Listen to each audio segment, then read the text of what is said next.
Alain Charbonneau, vice-recteur de l'AEF, pour son intervention. Bonjour tout le monde. Monsieur le Président de l'Université Bordeaux-Montaigne, Mesdames et Messieurs les représentants et représentantes des organisations internationales et des entreprises privées, Monsieur le Professeur Alain Kiindou, Mesdames et Messieurs du comité organisateur, merci de l'invitation et de l'honneur que vous me faites et que vous faites à l'Agence universitaire de la francophonie en m'accueillant aujourd'hui parmi vous pour prononcer quelques mots dans le cadre de ce colloque en intelligence artificielle et innovation sociale.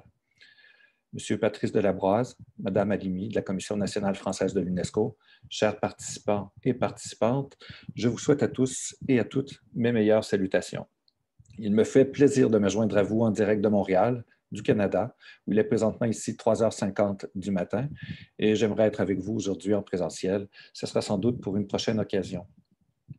M. Adam a très bien placé la discussion d'aujourd'hui en brossant un tableau assez complet des développements et des impacts de l'intelligence artificielle. J'en profiterai donc pour peut-être sauter quelques lignes de ma présentation.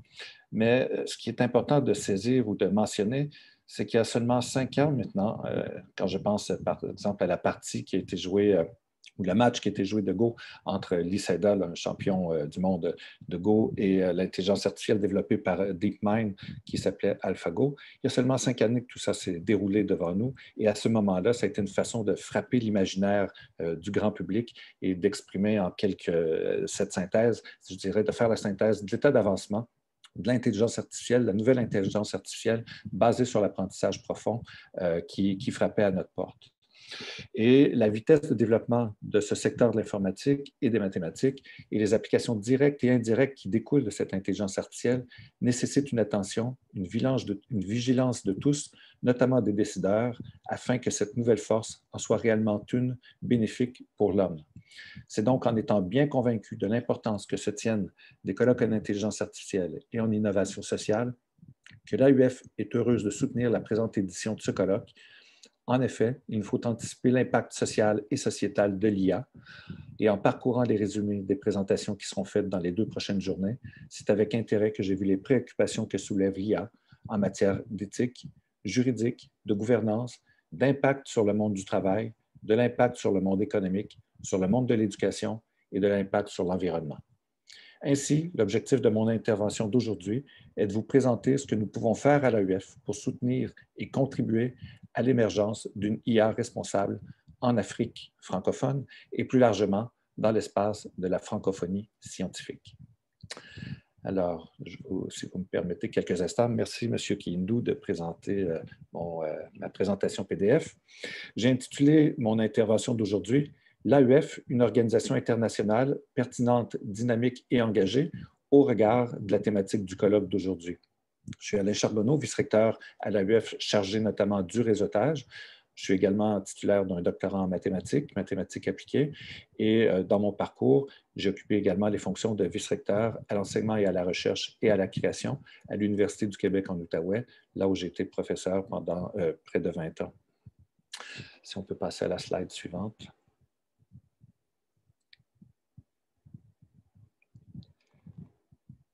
Oh, à moins que j'en ai le contrôle, je ne sais pas. Je vais essayer. Ah, merci beaucoup. Alors, dans un premier temps, je vais vous rappeler quelques chiffres qui concernent l'AUF. Il s'agit d'un réseau de plus de 1000 institutions d'enseignement supérieur francophones et francophiles localisées dans près de 120 pays dans le monde. Notre table de travail répartit mondialement ces 1000 institutions selon 10 directions régionales, dont 5 touchent à l'Afrique. Une direction régionale qui concerne les pays du Maghreb, une autre pour l'Afrique de l'Ouest, Afrique centrale et Grands Lacs, l'océan Indien et le Moyen-Orient. Et je rappelle que la mission fondamentale de l'AUF, qu'on peut retrouver dans la stratégie 2017-2021, vise l'accompagnement direct des universités dans leur développement en termes de formation, de recherche et de gouvernance. Vous voyez sur la présente carte mondiale, les points en rouge vous permettent de voir que la concentration de nos activités se fait surtout en Europe et en Afrique, bien que nous ayons plus une centaine de membres sur le continent américain et de même en Asie. Mais l'essentiel de nos activités ou de nos membres se déroule en Afrique. Donc, dans le contexte du colloque d'aujourd'hui, la présence de l'AUF est très pertinente. J'aimerais également vous mentionner que depuis décembre 2019, donc près d'une année et Pardon, demie... professeur, pouvez-vous partager Oui? votre écran? On n'arrive pas à suivre les slides. Vous ne Juste voyez pas partager. parce que c'est vous, monsieur. Ah non, c'est peut-être moi. Bon, désolé, pardon, je vais revenir. Alors, un petit défi technologique. Je croyais que vous voyiez mon écran. Je vous ai fait parvenir, monsieur Kiyindou, ma présentation à 2 heures cette nuit pour vous. Il était 8 heures pour moi. Partagez l'écran. Ordinateur 1, vous me dites. Est-ce que vous voyez mon écran? Pas encore. Pas encore.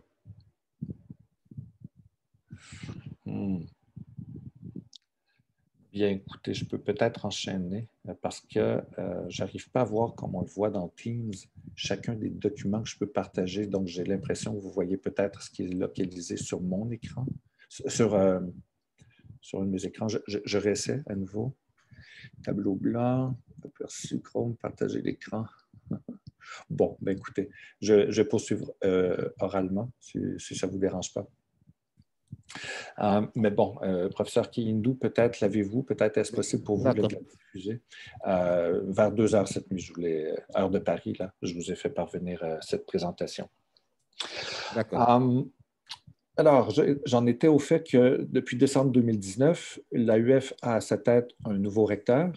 Il s'agit du professeur Slim Kalbous, originaire de la Tunisie, et qui a été ministre de l'Enseignement supérieur et de la Recherche scientifique en Tunisie entre 2016 et 2019, qui était enseignant pour plus de 25 ans et professeur permanent des universités tunisiennes, et a été professeur invité dans plusieurs universités en France, au Maroc et au Liban. Il a également été à l'Université de Carthage de 2011 à 2016, doyen de HEC Tunis, où il a publié plusieurs articles dans le domaine du management interculturel, de l'esprit d'entreprise et de la communication marketing. Je tiendrai également à souligner que le professeur Kalbous est un entrepreneur fondateur de 2 entreprises dans le domaine du développement stratégique, des études de marché et de la communication et des technologies de l'information et des communications. Et la raison pour laquelle je mentionne ici brièvement le profil du recteur Kalbous, c'est que ce profil influence la nouvelle mission de l'AUF, ou disons sa nouvelle conception.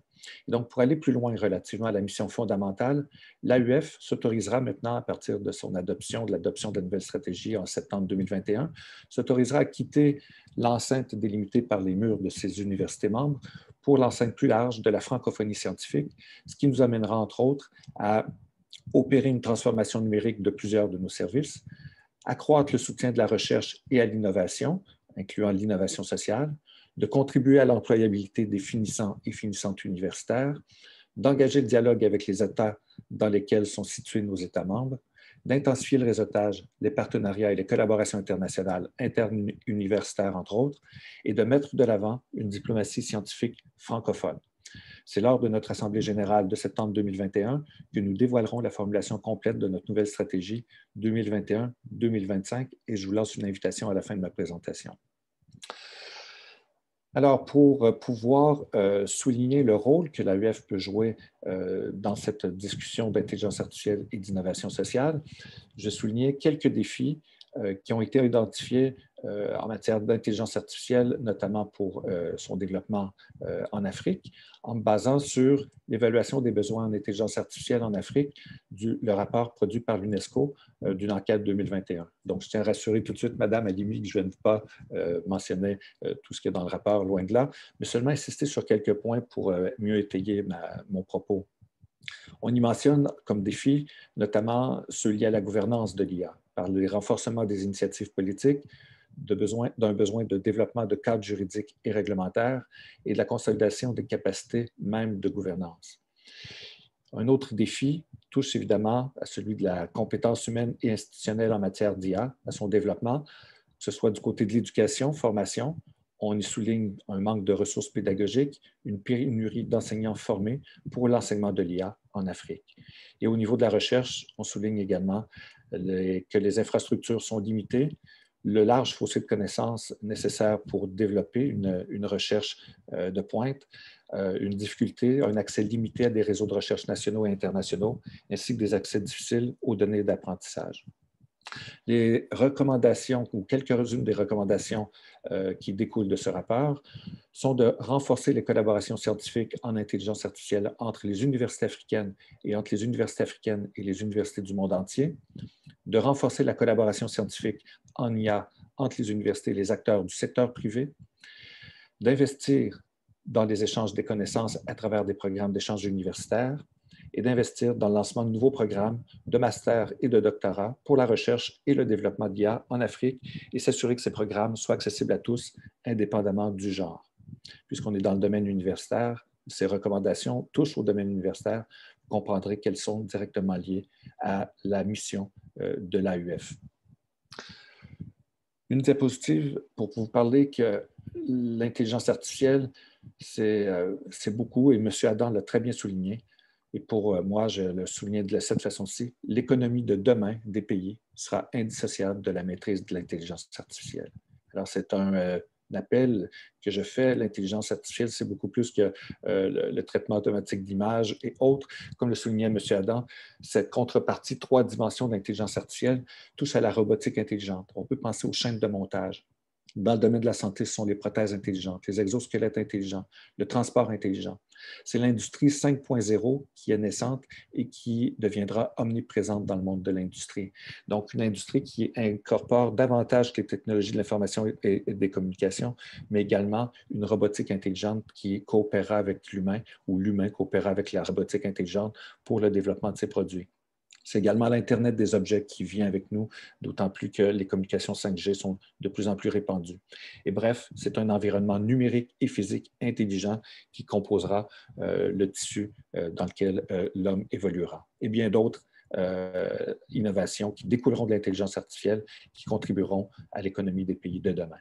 Et ça nous amène donc à devoir repenser une redéfinition des relations économiques et autres entre les pays.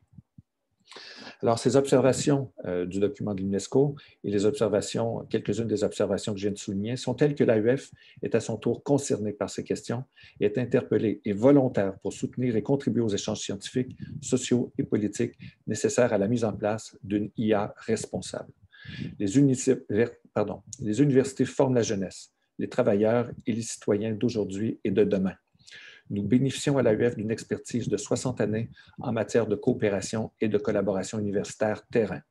Par l'appui au développement de programmes d'enseignement et de formation universitaire, par l'appui au développement de programmes d'études au cycle supérieur, master, doctorat, par le soutien à la recherche, que ce soit par le soutien de projets de recherche, le développement d'infrastructures, de la mise en place de gouvernance nécessaire à mener des recherches de pointe, par des appels à projets pour une recherche appliquée, par le soutien financier à la tenue de manifestations scientifiques, par des programmes de mobilité étudiante et bien d'autres. C'est en mettant à votre disposition ces mécanismes et d'autres à développer avec notre nouvelle stratégie, et cette fois-ci, j'entends de pouvoir plonger dans le conseil scientifique, de toucher à l'élaboration de politiques publiques fondées sur la science, de favoriser l'accès ouvert aux sciences, d'encourager l'interdisciplinarité, le développement de lieux favorisant l'employabilité définissant et finissante, de stimuler le développement des relations université-entreprise, d'accroître la capacité de financement et de soulever par effet de levier des financements additionnels. C'est par ces mécanismes additionnels et d'autres que je ne mentionne pas ici que l'AUF entend favoriser les présents échanges scientifiques et d'autres similaires, qu'elle peut contribuer au déploiement de nouveaux programmes de formation nécessaires au développement de l'IA et peut également contribuer à la recherche et à la concrétisation d'innovations technologiques et sociales en intelligence artificielle. L'AUF se joint à vous afin que soient élaborés des principes d'une utilisation responsable de l'intelligence artificielle, à la fois respectueuse de l'environnement, des sociétés et des ODD. En terminant, je me permets de vous lancer une invitation à la semaine de la francophonie scientifique que nous allons tenir du 21 au 24 septembre 2021 en présentiel pour quelques personnes qui pourront faire le déplacement à Bucarest en Roumanie, mais également en ligne où vous trouverez l'adresse bientôt prochainement sur notre page principale www.auf.org. Lors de cette semaine de la francophonie, 3 grands moments la définiront, à savoir notre Assemblée générale, qui ne revient qu'aux 4 ans, lors de laquelle nous allons diffuser le premier livre blanc de la francophonie scientifique, lequel découle d'une large consultation. Nous avons une large consultation mondiale que nous avons menée auprès de nos membres en 2020. À un moment également où nous lancerons notre stratégie 2021-2025 de l'AEF, et vous trouverez donc une description de cette stratégie bien plus complète que celle que j'ai produite dans ma présentation. Lors de cette semaine de la francophonie, nous tiendrons également les premières assises internationales de la francophonie scientifique. Vous trouverez en ligne sur notre site web, si vous n'avez pas à l'écran, un présent appel à communication également, peut-être certaines des thématiques que vous inspireront. Alors, nous vous invitons, si vous le souhaitez, à présenter une communication.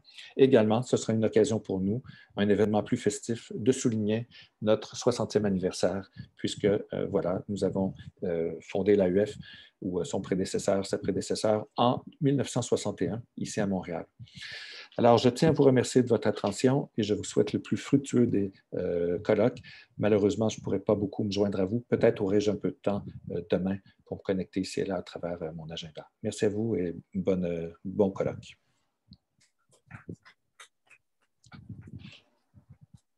Merci Alain Charbonneau, vice-recteur plutôt de l'AEF.